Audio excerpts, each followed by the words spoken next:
Hey everybody, I'm Sean McBride, the movie guy, and today we're going to talk about Mark Wahlberg's very bad hair day in the new thriller, Flight Risk.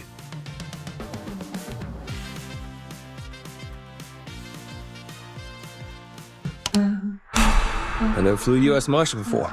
Why is he all chained up? I have to get him to New York so we can testify against the Moretti crime family.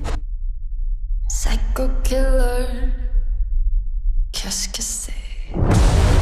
In Flight Risk, Michelle Dockery plays a U.S. Marshal who's transferring a former mob accountant to testify, and he's played by Topher Grace. So the two are in Alaska, so they need to fly out to get to the courthouse.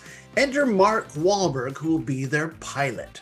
Now look, I suppose I should say spoiler alert, but it's all revealed in the trailer that Wahlberg is the bad guy here. He's actually a hitman who's coming to try and kill the accountant. Which means that Flight Risk quickly becomes a battle for survival, with the marshal trying to subdue the hitman. Then again, she also needs him because he's the only one that knows how to fly the plane.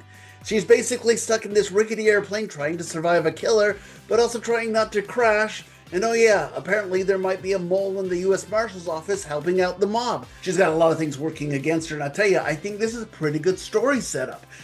Three people fighting it out while stuck in a tiny airplane in the middle of the sky.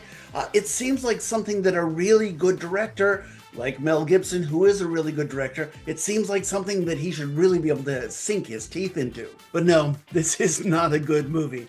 The characters kind of sleepwalk their way through this thriller, and there's some very odd choices in the film, like a pilot on the ground who's trying to help the marshal land the plane, but he's also trying to flirt with her at the same time. It's kind of jarring and doesn't make a whole lot of sense. And then there's Mark Wahlberg, who is overacting like crazy and sporting this unbelievably bad hairdo. This bald cap or whatever he has going on is so distracting. It's hard to take him seriously as a crazy, menacing killer when you keep looking at his head and thinking, oh, that looks like something that you might see in an elementary school play. It's that bad. Throw in some very unbelievable computer-generated images that they're almost as bad as the bald cap at times, and you have a movie that's a big disappointment given the talent involved. It's funny that in this movie, they keep saying from the director of Braveheart and Hacksaw Ridge, as opposed to saying by Mel Gibson. And we all think, well, maybe he's trying to hide from his, kind of shaky public persona right now. Maybe he's just kind of embarrassed to have his name associated with this really miss of a mediocre thriller. Which means that ultimately I'm going to give Flight Risk 2 stars out of 4, and I think I'm being a little generous there. But look, that's just me, and I can totally see some people turn off their mind and just going for the fun action of it all. There are some moments. I didn't hate this film, so if that's you, what do you think? Comment below. And of course, if you like these quick movie guy reviews, I'd love it if you'd click to subscribe. And of course, you can follow me on social media. I'm Sean the Movie Guy over on X and Blue Sky as well. And you can catch my weekly podcast, Two Movie Guys.